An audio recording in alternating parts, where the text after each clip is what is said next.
Om Shri Gurubhyo Namaha. Harihi Om Sadashivasamarambam Shankaracharya Madhyamam Asmadacharya Paryantam Vande Guru Paramparam Shruti Smriti Purananam Alayam Karunalayam Namami Bhagavatpadam Shankaram Lokashankaram Shankaram Shankaracharyam Keshavam Badrayanam Sutra Bhashyagato Vande Bhagavanto Punah Punaha Ishvaro Gururatmeti Murti Bheda Vibhagine Vyomavadvyaptadehaye Dakshinamurtiye Namaha गुकारस्वन्धकारो वैरुकारस्तन्निवर्तकः अन्धकारनिरोधित्वात् गुरुरित्यभिधीयते। ॐ सहना भवतु सहनौ भुनक्तु सह वीर्यङ्करवावहै तेजस्विनावधीतमस्तु मा विद्विषावहैः। ॐ शान्तिः शान्तिः शान्तिः। ॐ मनोबुद्ध्यहङ्कारचित्तानि नाहं न च श्रोत्रजिह्वे न च घ्राणनेत्रे न च व्योमभूमिर्न तेजो न वायुः चिदानन्दरूपः शिवोऽहं शिवोऽहं न च प्राणसंज्ञो न वै पञ्चवायुः न वा सप्तधातुर्न वा पञ्चकोशः न वाक्पाणिपादौ न चोपस्थवायुः चिदानन्दरूपः शिवोऽहं शिवोऽहं न मे द्वेषरागौ न मे लोभमोहौ मदो नैव मे नैव मात्सर्यभावः न धर्मो न चार्थो न कामो न मोक्षः चिदानन्दरूपः शिवोऽहं शिवोऽहं न पुण्यं न पापं न सौख्यं न दुःखं न मन्त्रो न तीर्थं न वेदा न यज्ञाः अहं भोजनं नैव भोज्यं न भोक्ता चिदानन्दरूपः शिवोऽहं शिवोऽहं न मृत्युर्न शङ्का न मे जातिभेदः पिता नैव मे नैव माता च जन्म न बन्धुर्न मित्रं गुरुनैव शिष्यः चिदानन्दरूपः शिवोऽहं शिवोऽहम् अहं निर्विकल्पो निराकाररूपः विबुद्ध्वाच्च सर्वत्र सर्वेन्द्रियाणां न चासङ्गतं नैव मुक्तिर्न मेयः चिदानन्दरूपः शिवोऽहं शिवोऽहम्।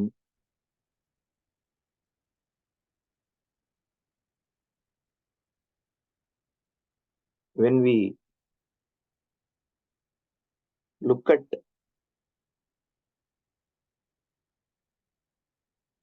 what is a padartha, what are the things that exist?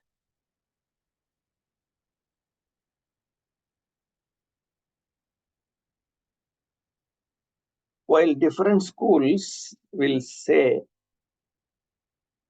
there are different types of existences,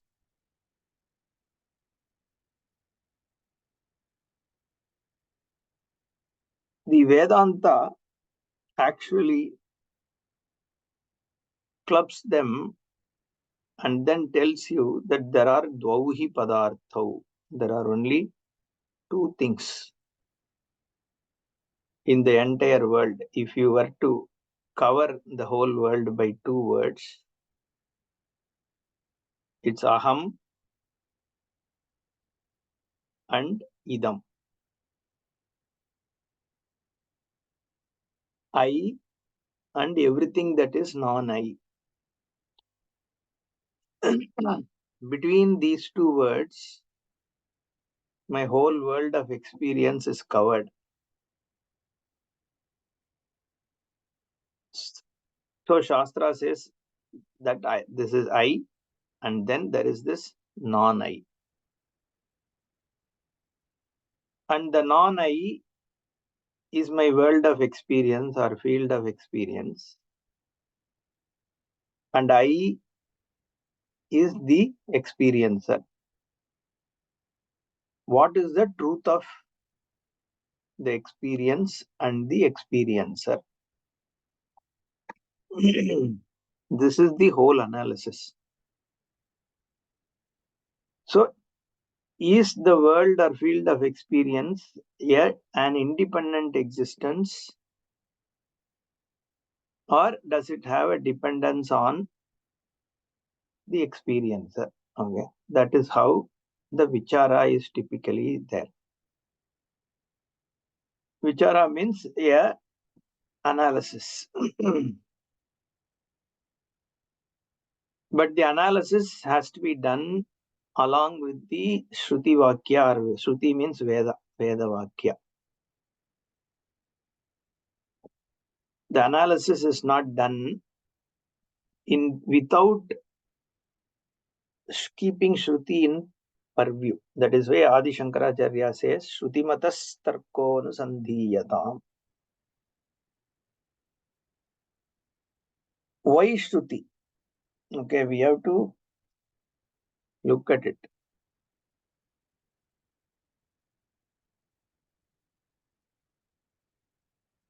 For a knowledge to happen, any knowledge to take place, you need a means of knowledge. You need a valid means of knowledge. Only when there is a valid means of knowledge, what you can claim that you have gained is a knowledge. A simple example is, if you want to know what is the color of this cloth, so you need a knowledge of the color of the cloth. Okay. So you need a means of knowledge called pratyaksha, a direct perception through one of your instruments of knowledge, which is the eyes.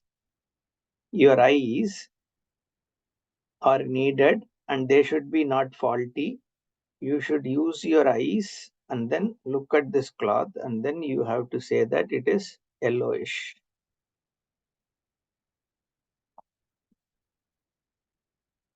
There is one other fact about the means of knowledge, is whatever is knowable through your eyes can be only known through your eyes. I can't say, hey, I heard the sound, so from this sound I can say it is yellow. We can't do that. Or you cannot say like, oh, I smelled this cloth, therefore it has a particular smell which make me conclude that it is yellow. You can't say that. So for color, eyes are the only means of knowledge. Second, nor can your ears, neither can it get the same knowledge, nor it can reject the knowledge of eye. Your ears can't say that it is not yellow. So anadigatam, abaditam, anadigatatvam, abaditatvam, both have to be there. It cannot be transcended. Like another means of knowledge cannot transcend it, nor can it be refuted by another means of knowledge. This is the definition of a means of knowledge, and it should be not faulty. It should give you the benefit of what you are seeking, right? Now, for you to know who I am, or what is this Jagat, your pratyaksham cannot, your direct perception doesn't give you that knowledge. That is, then if pratyaksham, which is direct perception, is not a means of knowledge, then what else? What are the other means of knowledge? For valid knowledge, right? So there are valid knowledge. Every valid knowledge is not only through perception. Only through your eyes and ears and nose alone you don't understand, get knowledge, right? There is knowledge that you learn through inference. Like inferentially only you understand how the sun is, what is the sun, or what is a bacteria, or whatever, right? Either it's a magnified perception, or you can make inferences. Like the typical inference that in Shastra we talk about is the smoke, there is fire on the mountain. While you don't see the fire on the mountain, but you can still say there is fire on the mountain somewhere if you see the smoke on the mountain. Okay, whenever you see smoke on the mountain, you can say there is fire in the mountain. So long as it is smoke. Okay, if you don't mistake cloud to be smoke, it's a different thing. But if you really see smoke, then you can say that there is fire, even though you don't see fire. That is called inference. And generally, inference, we say there should be paksha dharmata, there is vyapti jnanam. So you should have a vyapti jnanam, a jnanam that whenever there is smoke, there should be fire. Okay, that is one jnanam. And in paksha, which is the mountain, we see smoke. Therefore, I can conclude there is fire. That is called an inference. There are many types of inference. They also lead to knowledge, valid knowledge. So can this Brahman, Atma be inferred? Okay. So how do you infer? Because generally for inference to take place, it has to be preceded by certain perception. Now you don't perceive this Sarvavyapi Brahman, if that is what Shastra is telling. Nor is this Atma knowable either through direct perception or inference. Because what is Atma? Anything which is not objectifiable, which is beyond the I and in the I and non-I, anything which is non-I is the I. Okay. Now everything that I am experiencing is actually a non-I only. That is what this Nirvanashatkam is going to talk about. What are these non-Is? Because there is a confusion between what is the I and what is non-I. In fact, in the Adhyasa Bhashyam, in a commentary, Bhashyam means commentary, of one text, one big text called Brahma Sutra, Adi Shankaracharya says, Yushmat Asmat Pratyaya Gocharayoho Vishaya Vishayinoho Tamah Prakashavad Viruddha Swabhavayoho Itara Anupapatto Itara Upapatto is there. What does it mean? In non-I, when you say non-I, it cannot get mixed up with I, because Yushmat Pratyaya is totally opposed. It's not different. It is opposed to Asmat Pratyaya. The I cognition is opposed to this cognition. And this cognition is opposed to I cognition, like darkness and light, is what he says. Tamah prakashavad viruddha swabhava. It is like the light and the darkness. They are totally opposed. So the I cannot be this, and this cannot be I. But in Vyavahara, we say, this is me. I am this body. I am this mind. I am angry. This anger emotion is me. So the this and I, there is a confusion. Now this I, because it is not knowable through this cognition, it cannot be an object of my direct perception, nor it can be inferred. The only thing you can infer is like I exist, but even that is not an inference. That is, you know that you exist. So there is no direct perception or inferences, especially when it is said that you are all that is here. Both I and non-I are the same. When that is revealed, how do you understand that? Because it is not seen as a direct perception. I see I am different from this cloth. I see that I am different from this laptop. I see I am different from the sound that is coming out. So not only I am none of these, but I am at the same time all of these. This is very complex. A is B, B is not A. Okay. So is this cloth me? Yes. Am I this cloth? No. Like we say, the pot is clay. The clay is not pot. Now we need to understand how this whole thing is real, true, and that has to be a direct knowledge. Only if it is a knowledge, a valid knowledge, then it becomes part of you. Otherwise, if it is only a theory, that can't be called as a knowledge. It is a hypothesis. Here it's not a hypothesis, it is a knowledge. So for a knowledge to take place, what do you need? You need a valid means of knowledge.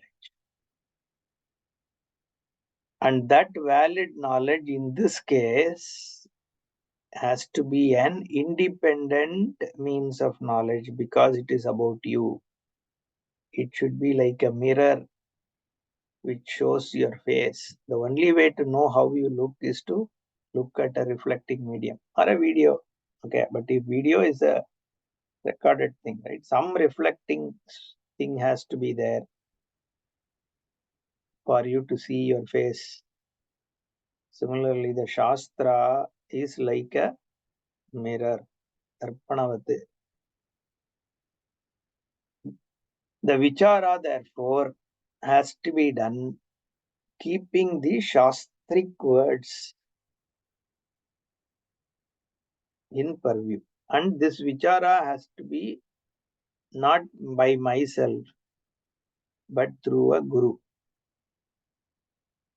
Why do you need that Guru? Because when you are, in order to recognize your Swarupa, someone has to show the mirror. And when I am searching for it myself, I am already lost as a searcher because I already gained the status of a searcher when I am searching. So the duality has already come. I am a searcher. There is an object being searched. Okay, and there is a searching. There are many objects which are there, and amongst which I am searching for one object. So the duality is already there. So for a non-dual to be recognized, you have to even suspend your status of being the searcher, knower, and all that, and then see what Shastra is showing. Then the Jnanam takes place. Therefore, it has to be through Shravanam only. This Vichara happens through a Acharya's Upadesha. That is what is Upadesha.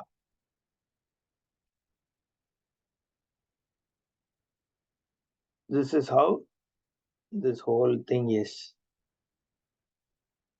And these verses, like we saw, are contemplation focused on who am I with reference to this world of experience, field of experience. And that whole thing is based on Shruti Vakyas only. Satyam, Jnanam, Anantam, Brahma is the Vakya in Taittiriya Upanishad. That is what is restated as Chid Ananda Rupaha.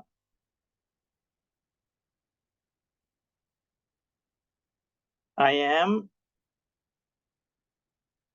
my nature, or my, not even nature, my reality, because Rupaha, my reality is Chit and Ananda Rupa. Chit means the awareness, the consciousness, the essence of consciousness. What obtains in every perception, whether the perception of the outside world or perceiving that this is what I am, or even closing my eyes and thinking about things, or when I am dreaming, or when I am in deep sleep, experiencing the lack of any subject-object experience, whatever is the thing which is witnessing this is called chit.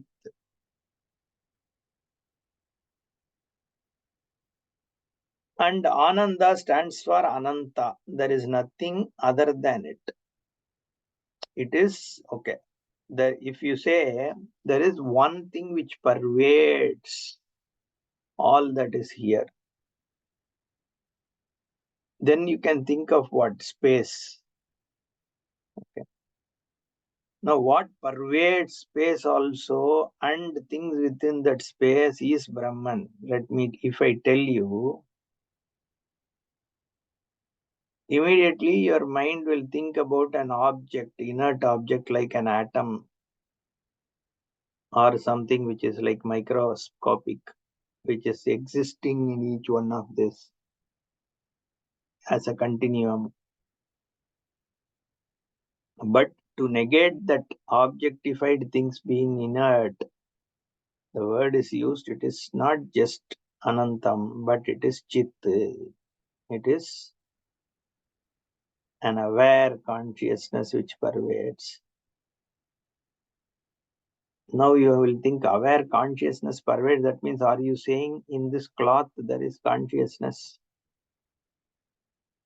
as a third person, third object entity that I'm seeing? Is it like I understand that there are conscious beings, there are animals, there are plants, there are human beings, but there are also these inert objects. How can you say it is pervaded? Okay, now look at it. What is the existence? What lends existence to all these things? These are perceived. The non-I is perceived by the I. Without I, there is no non-I. They exist together. And without non-I, you also don't experience I, if you can't say, because without non-I also, in deep sleep, the I is there. That's why you come back from sleep and say, I slept.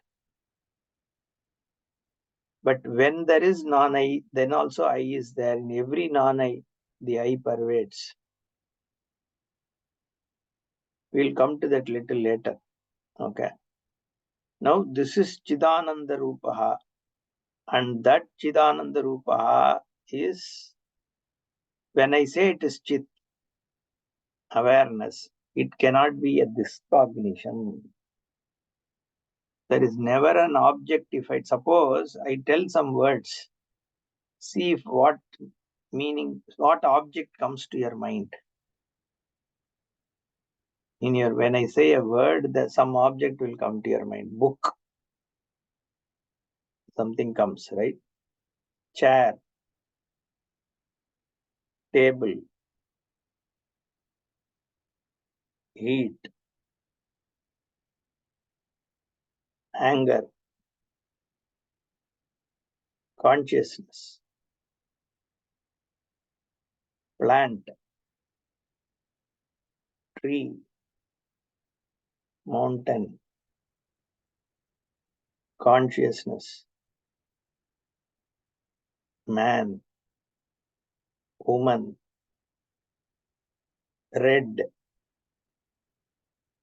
happiness, consciousness. Whenever I said consciousness, what is it that you are able to objectify? And so the problem is it is not objectifiable. It's not an emotion.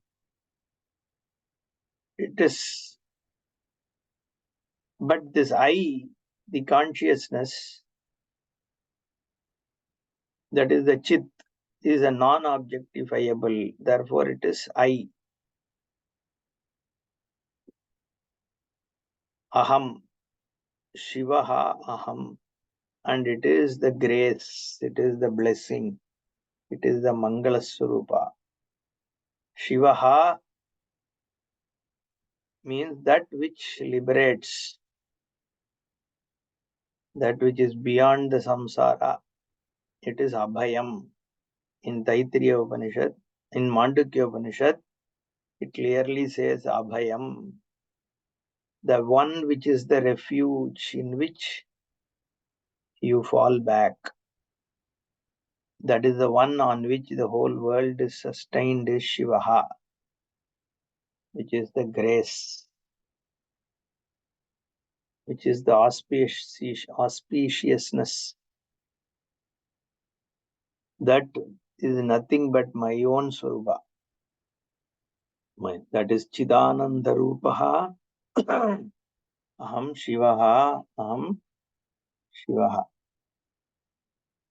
But is that how I see? No, I see myself as mind. I am this mind. Am I this mind?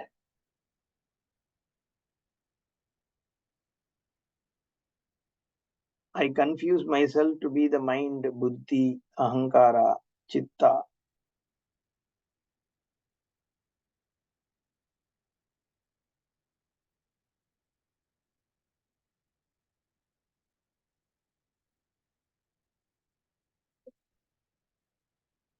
Let's look at few verses in Mandukya. Vaitatyam sarva bhavana. Not everything. It will be difficult to cover all of that, but something which is relevant to our discussion today. Vaitatyam sarva bhavanam swapna ahur manishinaha. Antasthanattu bhavanam samrudatvena hetuna. Adirgatvacha kalasya gatva deshanna pashyati pratibuddhascha vai sarvaha tasmin deshena vidyate. In this Upanishad, Mandukya, this is called a Karika, verses written on that Upanishad by Gaudapadacharya. He picks up the three dimensions of perception. One is the vacant state, the other is the dream state, the third is the deep sleep state.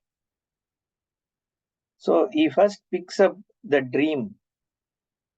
In the dream, you see within a few seconds of sleep, in 8 seconds or something, you see one dream always.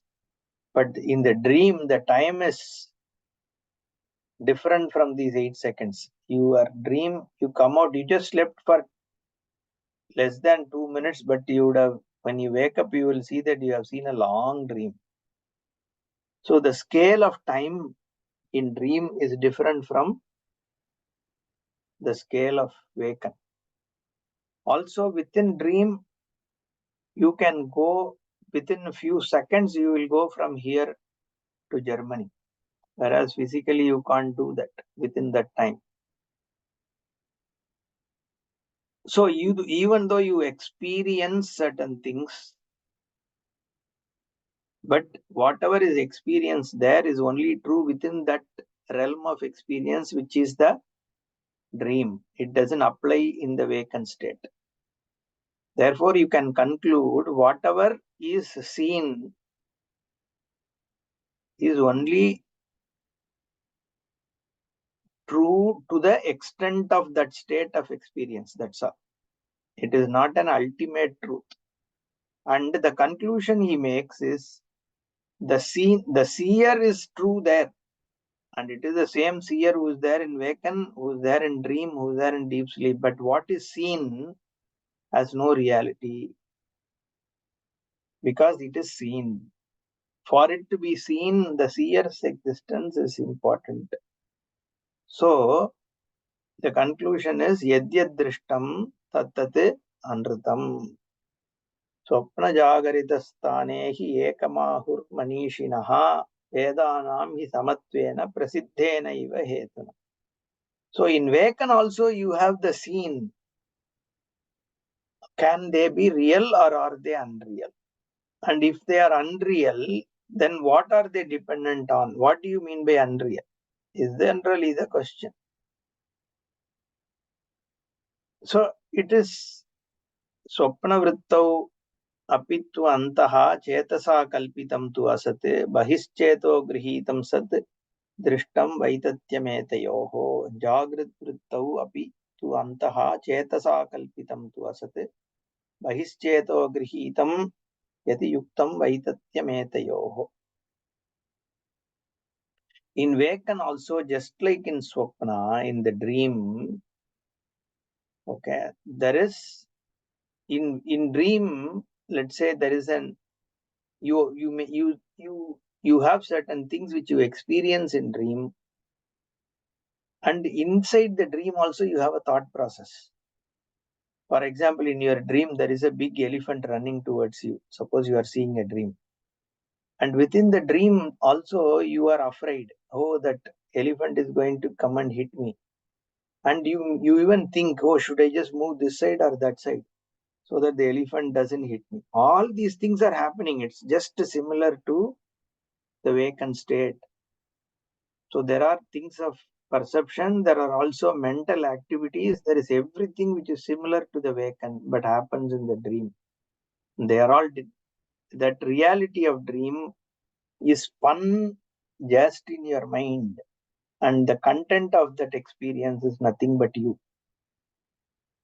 And there is nothing other than you in that dream. Even though you see elephant, even though you see it running towards you, even though you also have thoughts there, you make conclusions about yourself, about the elephant, everything you do, but all of them are on you, by you, of you. There is nothing other than you there. That is what is the dream. Why is the waken any different? Is there anything that is there when you are not there? In fact, every experience means the experience, it is dependent on the experiencer. Without the experiencer, there is neither experience nor the experienced. All the three are coexisting. When you have to, in order to say there is mountain, there has to be an awareness which says there is mountain. And in fact, everything within a mountain, individually also, is pervaded by the same Nyapti Swarupa, which is Chit Ananda Rupa Shivaha. And that Chidananda Rupa Shivaha is nothing but Aham, I am. And this I, we have seen, is the one which is the subject. Okay. All these we saw. The subject, when you say there are objects, physical or mental, or senses, or mind, or intelligence, or individuality, or is any of these separate from the consciousness? Okay, we were going to show how the Vedanta looks at this experience, right? So if it is, look at it the other way.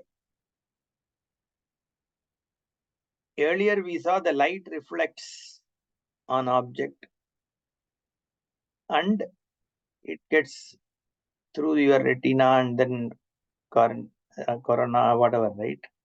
Cornea, that whole process of how the sight takes place. But whether it is sight or any organ, the way we look at, Shastra looks at, tradition looks at it, is the Chitta Vritti has to, suppose I see this cloth has to be pervaded by a Chaitanya Vritti for the perception of cloth, a knowledge to fructify. When it fructifies, it is called a Palavyapti. Vritti means a thought process, a mental variance has to happen. Only that happens that jnanam takes place. Without that mental process of cognizing, no knowledge can take place. Vritti Vyapti has to be there. and that object is phala. Okay, phala vyapti. Now we'll come to that vritti vyapti and phala vyapti, because in the case of Atma, there cannot be a phala vyapti. There can be only a vritti vyapti, is what we say. Okay, that we'll come to little later. Let's come and complete this Indriya. I don't know if we saw this one. Pratyaksha jnana karanam pratyaksham. This is the Nayayika's text. Okay. Let's see. Okay. We have another 20 minutes. Okay. So pratyaksha jnana karanam pratyaksham. Indriyartha sannikarsha janya jnanam pratyaksham. We spoke about perception, direct perception. Through means of knowledge, the indriyas, your instruments of knowledge, senses, what you gain is a direct perception. And I think we can include things like enhanced perceptions, like if you use a microscope or a telescope.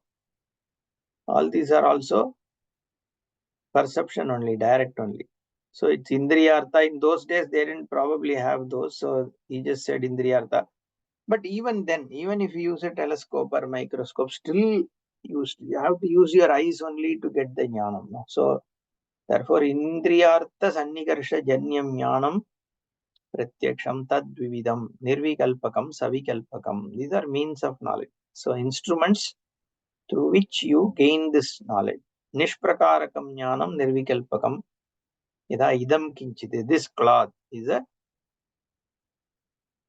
okay. There is something here. Is a nirvikalpakam jnanam. Like when there is no proper illumination, you say there is something here. You don't know what it is. That is nirvikalpakam. Saprakarakam jnanam savikalpakam. Yata dittoyam brahmanoyam shyamoyam iti. Okay. So that is how they define. So we know that what is a direct perception. So this Nayayika also, see this Nayayika's pratyaksha jnana hetuhu indriyartha sannikarshaha shadvidaha.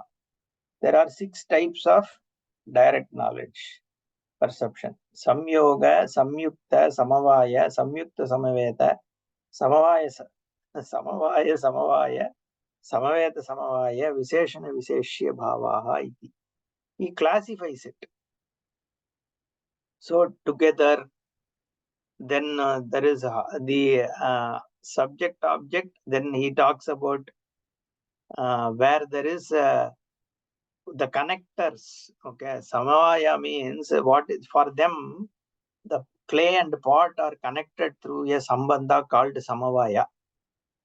Anyway, so we don't want to get into a lot of these detail, but essentially they further split into how this perception itself takes place. It's a theory, right? It's a hypothesis. A lot of these things. How do you know that there is a connection called samavaya? Invariably connected, the kind of thing they talk about. Okay, so there is no way to know it. It's only a theory, right? They suppose that gata is connected to clay, the pot is connected to clay by some kind of connection. So for them, pata also exists. I mean, the pot also exists and clay also exists. Both are two realities, and they are connected by a third reality called samavaya. Okay, and it is always, pot has to be always with clay only. Okay, it cannot be. It will never move away from clay. Clay or stainless steel or whatever is the material for the pot. And they say it exists as an entity. Okay, it's all their own theory, but we know that there is no pot. Okay, all that is there is only clay. Pot is only a shape, temporarily there, right? Anyway, chakshusha katapratyksha janane samyogaha sannikarshaha. The sannikarsha, the kind of perception is samyoga sannikarsha, subject object. When there is a pot perception, the samyoga is the sannikarsha there. Okay, your eyesight, your jnanam has come in touch with the pot. Okay, therefore that is okay. Anyway, so we don't have to get into tarka in a big way, but the point is there is it's okay. The Nyaya, this Tarka also looks at how does different Jnanam takes place and deals with perception and all that. Okay. Let's come to the perception Indriya.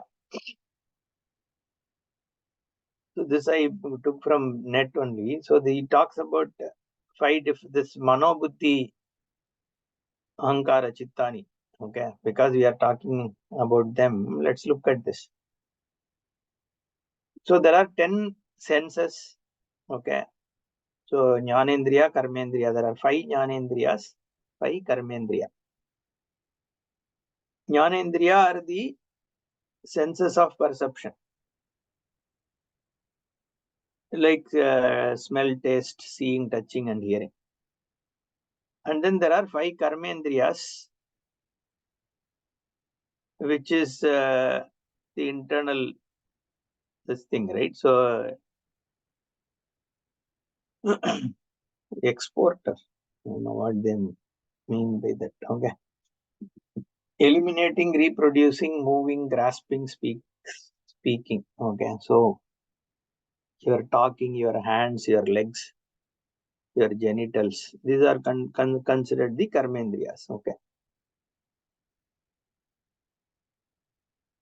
Now all these, this is a chart which talks about how they all integrate together in when you are performing a worldly vacant state action, right? Because we are even in dream, okay, the indriyas are working. Now only the golakas are not working. Golaka means the physical eye. Indriya means the sensory eye, the software. Okay.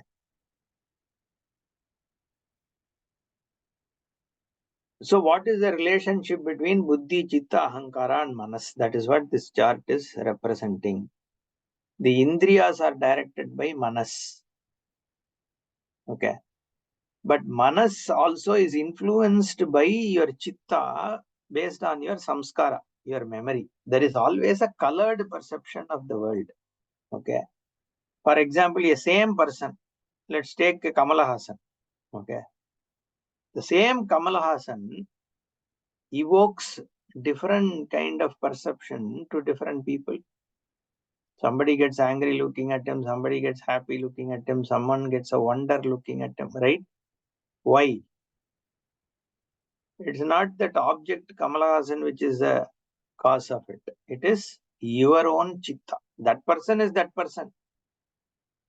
Okay, I'm just took an example of Kamala Hassan, right? It can be Shah Rukh Khan also, it can be anybody, Modi also.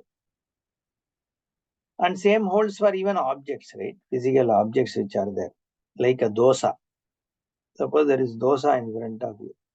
Somebody has a craving for dosa. Another guy hates, someone hates dosa. Someone is neutral to dosa. It's okay, I can have. Why? Because of that person's chitta only, the samskara. So you get even anger, for example. You are angry with an object. We think that object is the cause for the anger. No, the object is object. Whatever it is, it is. It evokes an anger in you, not in somebody else. That means the anger is where? It's in your mind. The cause of the anger is your own chitta. How you react to a stimuli. The stimuli that is outside is just an object. So you have to understand this, because the human world is the biggest problem is how you react. We think that person has done to evoke. That is what we think. But the same person is not evoking anger or distaste in another person, right? So if we recognize that, then the source of it is your chitta. That only colors. That's why everybody is looking at the world with their own colored lens. That is your sound. That is what we call as vasana or samskara. That is driven through your chitta, your memory, instead of the buddhi. Buddhi is shaded by the chitta. And it is the ahankara which, along with chitta and manas, that is the third diagram here. Very interesting, because eventually, why is chitta chitta vasana, it's not even the chitta vasana. Again, if you look at the chitta vasana, just like the object outside, we said Kamal Haasan is there with his own qualities, right? Which is, he is what he is. No, I am disturbed because of my vasana, that is fine from chitta, but it is not just the vasana, but how it's the triangle of that vasana and this hurt ahankara, the I-ness which is hurt for some reason. Earlier, there is a memory of me being hurt by what he said. Let's take. He said something which has hurt me because I have a belief in certain thing, and he said something which has hurt me. So that me, that ahankara, is what is the clear reason for my reaction, mental reaction to a stimuli. So the chitta, ahankara, manasi, this is how they all come together. Now the more and more buddhi takes over and starts cleaning up this ahankara, manas and chitta, is when the whole thing comes under control. The more your manas is influencing, there is a problem. The more your chitta is influencing, there is problem. More everything is focused on ahankara, there is problem.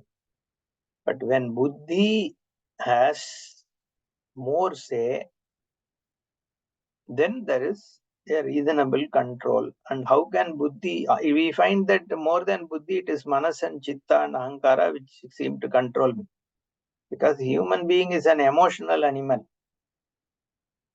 Buddhi and all only once in a while comes, otherwise it is all colored. Because you are overwhelmed by manas, chitta, ahankara. Because your perception of world is with reference to how can this ahankara be satisfied. I always want this ahankara to be a happy me. But things around me are not letting me to be that happy me. Someone comes in the internet, someone comes in the television, I am disturbed. Some news comes on my WhatsApp, I am disturbed. Someone doesn't put a like for my Instagram or Facebook post, I am disturbed. I always want acceptance by the people around me, and I don't see that acceptability. I am disturbed. I want myself to be different, but I don't find myself to be what I want to be. I am disturbed. So this whole unhappy ahankara is what is my problem. And no amount of buddhi coming and trying to tell it anything, it's not in a position to listen. See, I know that I should not be like this. I should not be like, this, some of these gurus come and give sermons. You should never be angry. As though I don't know that. Don't get angry. This is a stupid statement. If I also know I shouldn't get angry. It's not that I don't know. But unfortunately, I'm not able to control anger. It doesn't take my permission to come. And when I get angry, how I behave also, I have no control on. Because it just takes over. So don't get angry. Don't look at the world as something. All this don't and all doesn't work. Never abuse. See, at least some things you can, some control you can bring in, like expressions. Even when you are angry, don't get physical. Suppose somebody says, okay, that is probably controllable because it is Bahyendra Indriya Nigraha. That is your Shama. Shama, Dama, and all we speak about.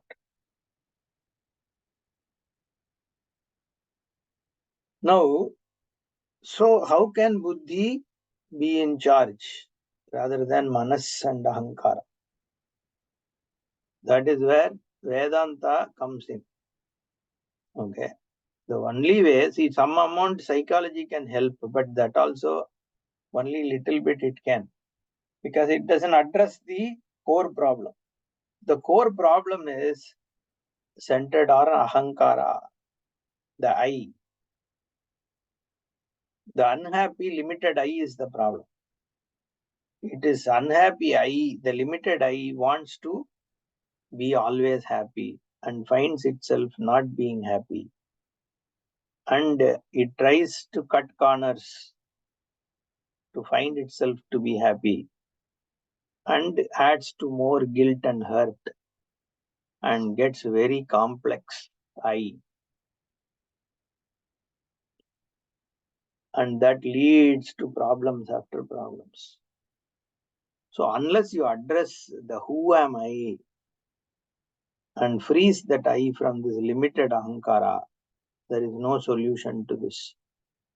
Luckily, that I is not limited, and that is what is shown by Shastra, that you are not limited. All the senses and all that is fine. Look at what is it that is employing these senses. And is that different from the employed senses and the objects of perception? Okay. And science also has come very close to what they call as reflexive monism. Okay. The object subject difference are slowly thinning even in the scientific world's understanding. The whole perception analysis that is done by the scientists today is also, you can find in the research papers on how the consciousness operates when there are perceptions are going on. Okay.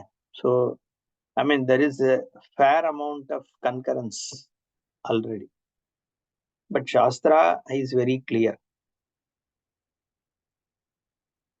Now, how do you handle these sensory ahankara problem? One of the things that you will always find in all this paperback internet knowledge, I have put something there. When the mind is controlled, all five senses of perception become internalized and start to function at the cellular level. All these things you find, that's all. You will get into some mystic world, and there is always running behind, how do I internalize five sense of perception? What is internalizing sense of perception? Means what? Your eyes have to look inside. When you close your eyes, you look inside. What do you see? Nothing. What is this internalized perception? Mind is controlled. Control means what? Are you saying you have to stop the mind? Are you saying you have to bring the mind onto one particular thought? What is control? I mean, you have to tell your mind what it has to next to think about? How can you say? The thought doesn't, again, it just comes. You can only put it around a cyclic thinking by doing a meditation that consciously I will try and keep my focus on this. But even then, thoughts will come. You have to skip it, again put it back. You can call it as controlling the mind because you are not letting it go freely. Fine. But does that mean that your senses will become internalized? What is this internalization? Like a dream, your eyes are like envisioning something. So what is this functioning at cellular level? See, all these are some mystic things. Okay, so it is just stated. And are your senses really your problem? What is the problem with senses? Senses are senses. What is there, it is going to tell you. There is sun, it is going to show. Your eyes will say, this is, I'm seeing the sun. This is red in color. This is blue in color. This sounds like this. This is, that's it. For everybody, the senses are just bringing water. They are just instruments which just collects information and gives it to your brain. There's no problem with senses. You don't have to internalize and this and that. There is no need. There are no problems with senses. Senses are just, there can be problem with senses as in like you may have eyesight problem, you can have hearing problem, that's fine. But yeah, so long as it is giving you certain perception, what is the problem? The problem is not in mind also. Thoughts are not a problem. Mind just brings thoughts. When suppose you see something there, there is a crow flying. Okay, crow is flying, crow is black in color. Crow sits there. Maybe I want to know what it eats today. So that's mind thinks like that. There's no problem. The problem is always centered on I. What I see, how it affects me. How is this ahankara disturbed? Is this ahankara happy? Or is it, how is it reacts? How is it reacting? That is where is the problem. Going into cellular level, how does it help? Suppose your perception, instead of seeing the external world, you are seeing the cells. How your body cells are. So how does it help? It is also another set of perception. Changing it from this perception to that perception, how does it help? Instead of seeing this world, suppose you go to Swarga. Ramba and Urvasi are dancing instead of some Jayamalini dancing. So how does it help? You are a problem. The solution is not about who is dancing in front of you.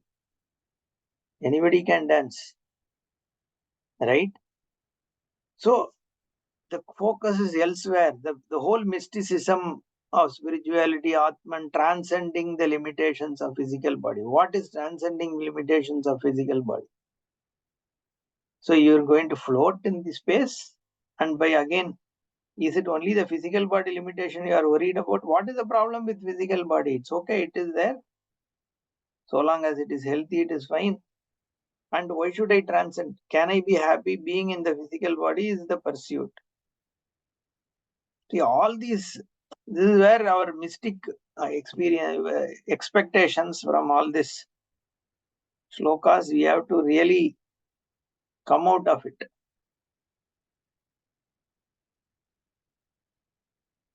Now, I wanted to also cover this, the fourth line, third line, right? Nacha vyoma bhumihi na tejaha na vayu. What are these five elements? And how are these panchikaranam? The Shastra looks at these five elements. We will see probably in the next session. As we are coming to the 1 hour. Now, these five elements in Shastra, there is a model. Okay, there is a model provided by Shastra. And this model is called five elemental model, Panchabhuta Srishti. And it shows how all that is here, whether it is the external world, the principles of wind and light and all that, or the objects which are around you, or your own physical body, or the subtle body, or including the mind and all that, all of them are comprised of by the same five elements.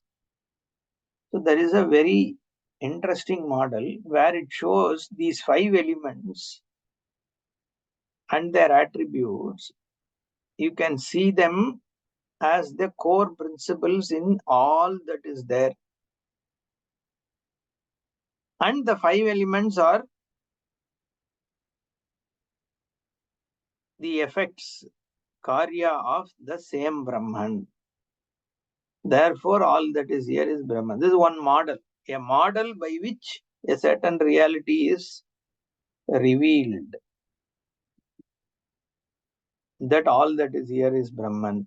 In order to show that, this Panchabhuta Prakriya is used. We will see how this Panchikaranam and Panchabhuta Prakriya works in the next session. Om Purnamadav Purnamidam Purnat Purnamudachyate पूर्णस्य पूर्णमादाय पूर्णमेवावशिष्यते। ॐ शान्तिः शान्तिः शान्तिः। हरि ओम श्री गुरुभ्यो नमः। हरि ओम।